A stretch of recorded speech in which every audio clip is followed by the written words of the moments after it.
Hey there, good morning, everybody. It is 9 a.m. on this Tuesday. Thanks for starting your morning with us here on Daybreak as we're streaming through 9:30 this morning. Patrick's up on the roof right now.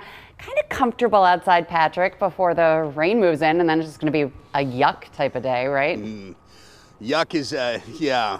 Because 38 and rain is just, if you look for the positive in anything, you know, you can find the positive in cold coffee. You can find the positive in a horrible movie. Can you find the positive in 38 and rain? At least it's not 34 in rain.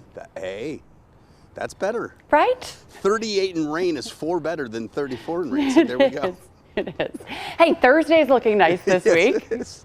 Thursday is looking nice. Good point. We'll talk about that day as well. Maybe we should focus on Thursday.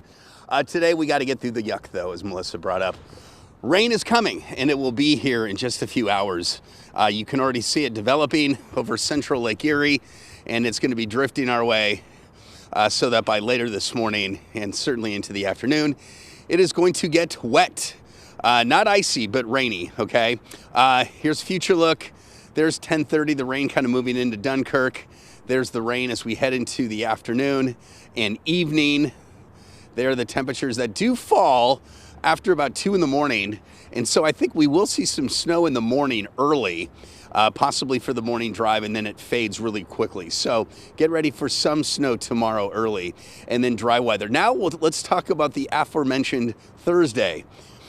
That's where we have brighter times. Look at that. Should get some clearing with temperatures very close to 50 degrees. All right, in terms of snow tomorrow, again, maybe a half of an inch overnight tonight into tomorrow morning, and then up to an inch from the south towns, 2 to 3 inches in the hills is how it appears. Okay, next 5 days, there's the nice weather on Thursday.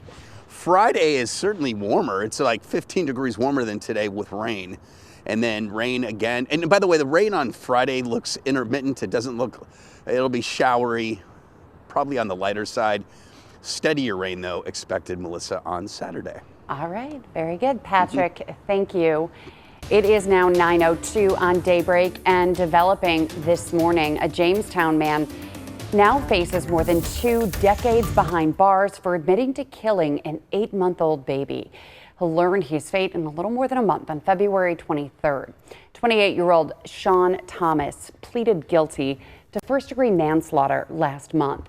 Prosecutors say he strangled and shook 8-month-old Anaya Turk in April 2024, causing, quote, catastrophic and unrecoverable injuries. She was taken to the hospital and placed on life support before she died. Officials say next month, Thomas will likely be sentenced to 20 years in prison with 5 years of post-release supervision. A man accused of murdering his own mother has been found not competent to stand trial. Last month, we told you about 33-year-old James Jenny McCullough of Hamburg. Police were called to a home on McKinley Parkway for a welfare check, and when they arrived, they found 71-year-old Loretta Jenny dead with a stab wound to the neck. Investigators later learned it was McCullough who made that 911 call himself. He was later arrested in connection to Jenny's death. His defense team requested a forensic exam, and he underwent a mental health evaluation. He was found not competent to stand trial. New information about embattled Erie County Sheriff's Office Narcotics Chief DJ Granville. 2 on Your Side has confirmed that Granville has agreed to pay restitution to Erie County taxpayers, $75,000, for totaling his county truck when he smashed into 7 other parked vehicles in April of 2024. The settlement between Granville and the Erie County attorney requires Granville to return 100 hours of vacation time worth about $5,000. He'll also repay the county $350 per paycheck until it's paid off. And if he retires before then, he'll owe $700 a month until the balance is settled. 2 on Your Side investigates also obtained internal sheriff's office records showing Granville was disciplined for, quote, conduct unbecoming of an officer and for failing to report the crashes. Granville pleaded guilty in August to reckless driving and leaving the scene. He was suspended for 30 days and has since returned to work. Well, the race is on to decide the next governor of New York. And yesterday, the campaign trail went through Western New York, where Governor Kathy Hochul and Republican challenger Bruce Blakeman both made stops. As she begins rolling out her State of the State agenda, Governor Hochul announced a push for tighter restrictions and safety guidelines for children using social media. After banning cell phones in schools, Hochul has also championed warning labels on social media platforms that offer so-called addictive feeds. And now she's proposing to expand age verification and privacy settings for platforms, including gaming sites. The governor says the motivation behind all of this stems from the mass shooting at Tops on Jefferson Avenue and how the gunman became radicalized by the internet. And Nassau County Executive Bruce Blakeman will challenge Hochul, earning endorsements from Republican leaders, including President Donald Trump. Blakeman promotes himself as a successful businessman, real estate developer, and attorney who's been able to win elections in his area. As part of his platform, Blakeman says the keys to making our state a better place to live are making it more affordable and open to business. Blakeman also says that he understands that if elected, he would have to work with a Democratic majority in the legislature and feels his business and legal experience will help him. In health news this morning, the number of flu cases remain high across western New York, although there are some signs that things could be improving statewide. Daybreak's Rob Hackford is taking a closer look at the numbers and what doctors are saying about the trend. Rob? Yeah, Melissa, according to the CDC, New York State is still in the very high category for influenza activity, along with most of the country. But while states like Texas and Illinois are just starting to see spikes, New York has been going through this since the end of November. The most recent data being reported by the state and Erie County health departments is for the week ending December 27th, when hospitalizations from the flu hit a 3-year high of 4,500 people statewide. Well, the number of confirmed cases, however, dropped from 72,000 to around 50,000 statewide. Again, the latest data is from the week of Christmas and doesn't yet reflect illnesses potentially related to holiday travel and gatherings. We're still waiting on that data from the week ending January 2nd, which will give us a better idea of where New York really stands. But nationwide, here's what health professionals are dealing with. We're seeing high fever, sore throat, cough, body aches. We're going through tons of Tamiflu, the pills, the liquids, the antibiotics with that. Heading back to school, there'll be another spike of viral infections in general, flu being one of them. And the biggest part is there. If you're sick, it's a good time to stay home. Yeah, health professionals continue to advise no matter how late in the season we are, the flu vaccine is the #1 way to protect yourself from serious illness. And that's the key here. While this year's flu shot might not be an exact match to the predominant strain of the virus, especially this so-called K variant, this isn't the first time this has happened, and health experts say it still provides more protection than nothing at all. But as always, you're expected to check with your doctor and see what might be best for you and your family. On your side in the newsroom, Rob Hackford, Channel 2 News. Melissa? All right, good advice there. Rob, thank you. It seems like everyone has had the flu. Well, it is move-in day at Seneca One Tower for 5 business startups. They're the newest winners of the 43 North competition. And for the next year, they're hoping to grow their businesses from right here in Buffalo. Those businesses are listed right here on your screen. They're all involved in healthcare, hardware, software, AI technology. 43 North says these startups will be tapping into Buffalo's tech ecosystem and try to build a team with talent from here. And we'll talk to the founders of those businesses about moving here to Buffalo later this morning. The vinyl will no longer be spinning at one Revolver Records location. It's the Hurdle Avenue location. The company says it's shutting it down after 10 years on Hurdle. In a social media post, the business said it's been an honor to be part of the community, and its last day will be January 24th. The other locations on Elmwood Avenue and Transit Road will stay open. And stay with us. We are going to take a quick break, and we'll be right back after this.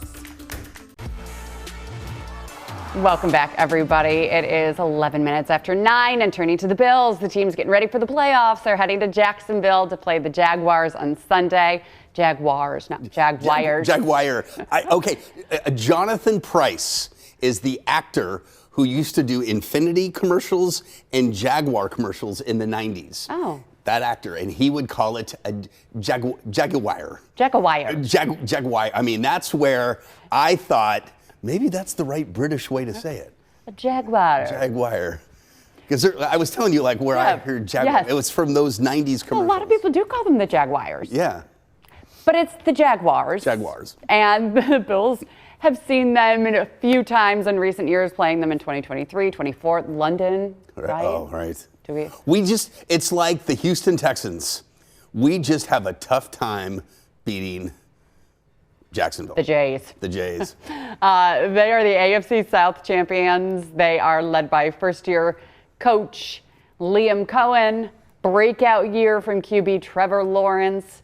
Could also be a key matchup on the ground as Bills' #1 rushing offense meets the Jags' #1 rushing defense. Bills head coach Sean McDermott gave his thoughts on facing the Jaguars yesterday. Good football team, talented football team.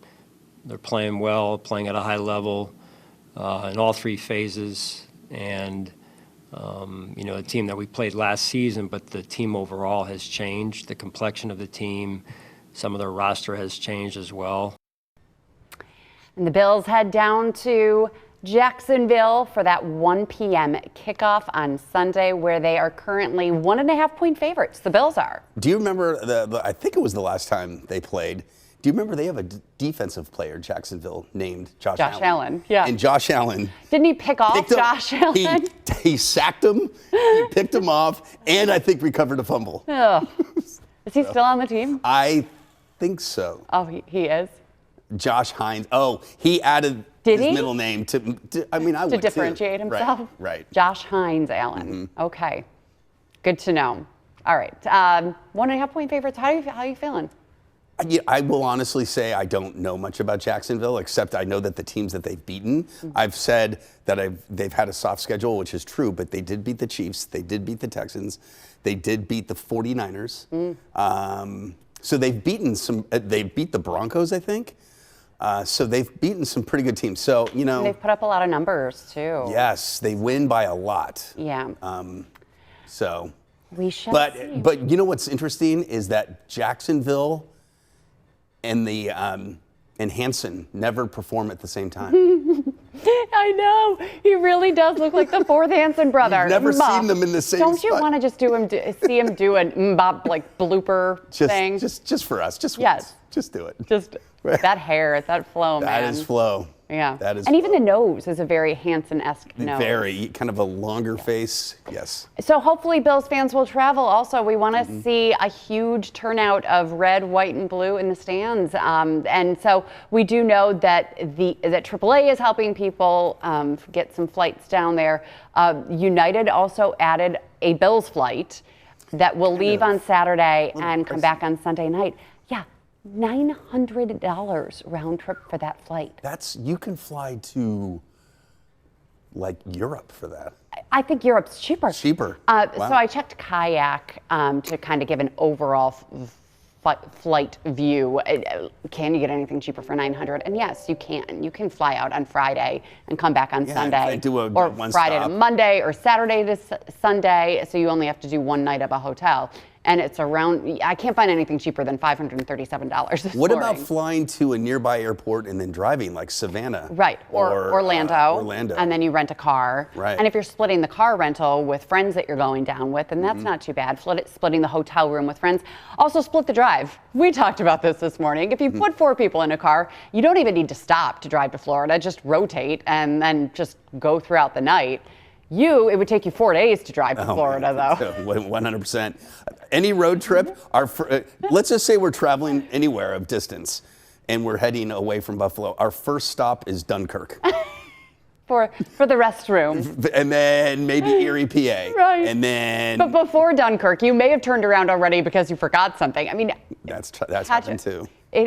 Your road trip stories just have me laughing. We had one of those things that you put on the top of your car to storage luggage. And I remember we got to the second Hamburg exit and I had to pull over because the strap was already coming off. So I'm like tying it down. And so, yeah, road trips for us are usually a Griswold experience. Right. So I will not be jumping in your car to drive to Jacksonville. I wouldn't want to drive with me. Pete will drive. Right. Then you can sit shotgun. There we go. All right. Buffalo Sabres are back in action tonight. 6 of their next 7 games will be at home, kicking off with Pride Night tonight. The team will also be getting back a key piece who's been missing for a month. Forward Jason Zucker is expected to return to the lineup. He has been out since December 8th, dealing with multiple injuries, but he was hot before then. Yeah. He's been practicing over a week now, but he was kept out during the winning streak. Now he's making it clear, though, he just wants to be back on the ice. You got to ask Lindy that. I don't have an answer for you. But you've been in this league long enough, you kind of know how things work, right? Yeah, I'm excited to be back. I think it'll be a good opportunity. He wanted to play. He wanted to be back in the lineup. I respect that. I want him to be unhappy. I want him to be upset with not being in the lineup. That's a good place to be. Okay, now I understand. I'm like, I want him to be unhappy. Okay. He didn't seem very happy there. Hockey players never seem happy in interviews. They could have just had a hat trick, and that's part of the game. Yeah. They're just so negative in interviews. I want a Dion Dawkins version of a hockey player, so every now and then. I'm trying to think of Marty Baron. Oh yes. His interviews back when he played in the 2000s. Were they great? Yes, because he's a happy guy. Right. There are very few happy hockey players like Marty Baron. Well, when you watch him in the broadcast, his eyes light up. He's got a happy face. Yeah. You wanted to say cherubic, didn't you? Cherub, I did. But it's because it's kind of rosy sometimes. Yeah. But no, he's fun to watch. Yeah, for sure. Okay, And Sabres are Duff 7 too. o'clock tonight against the Canucks. So that'll be a fun game. I'll be there. I will be tired tomorrow morning for Daybreak. Good for you, man. You take your son to those. I'm assuming you're going with them. Okay. Oh,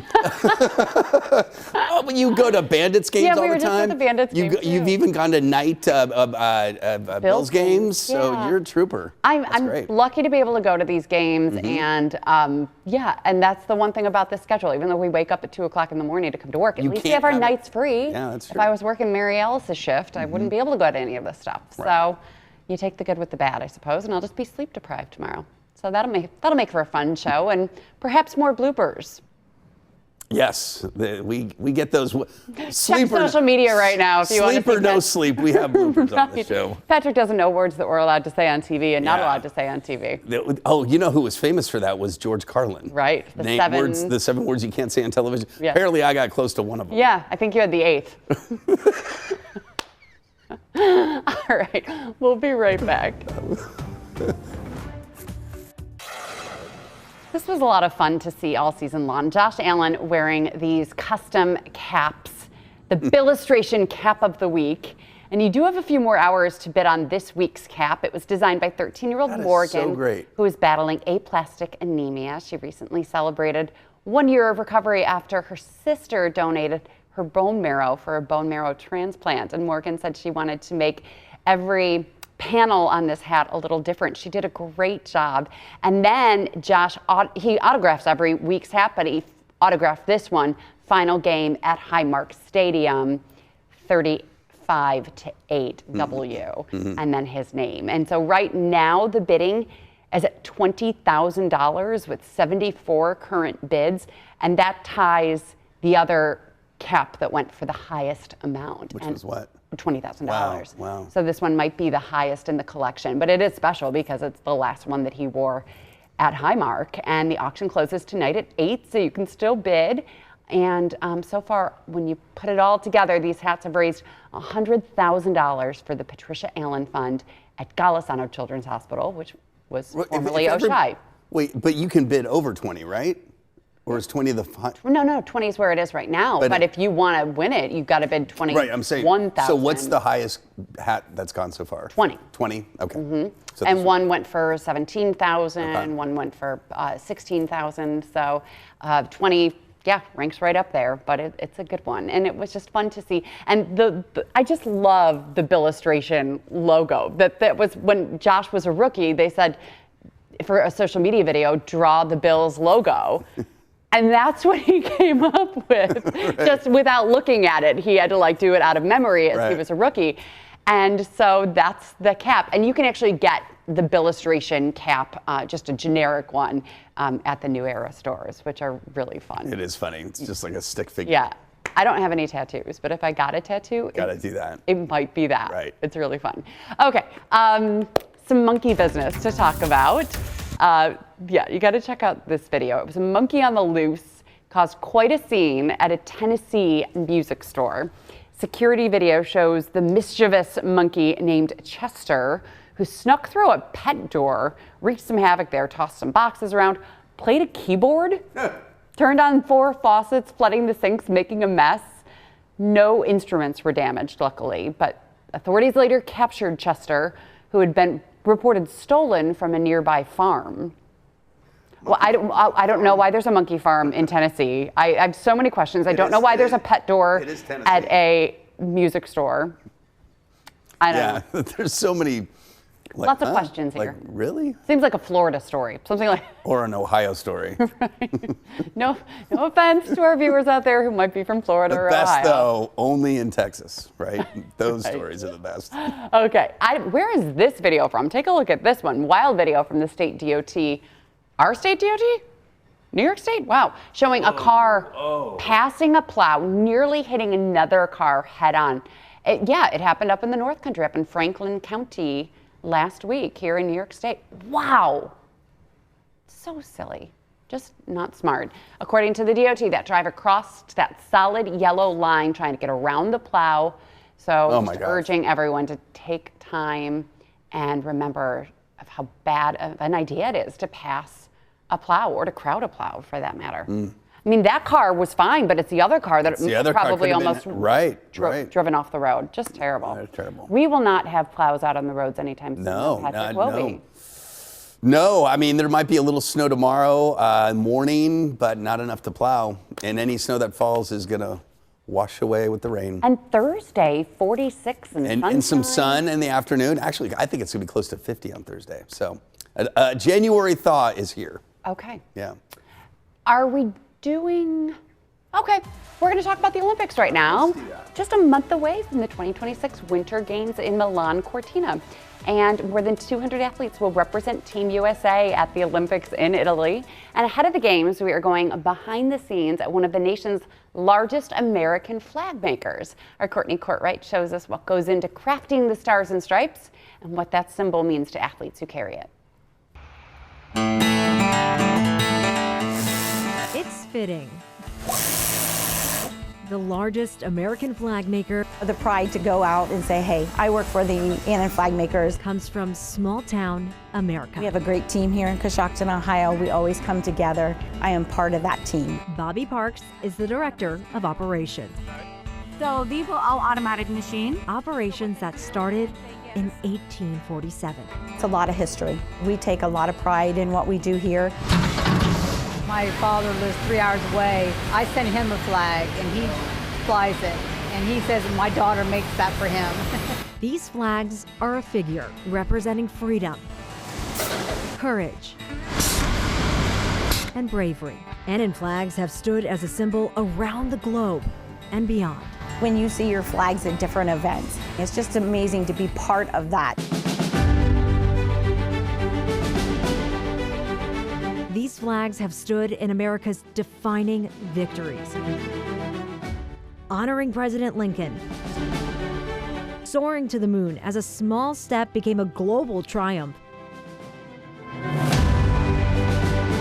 and rising over the battlefield, a moment etched in history.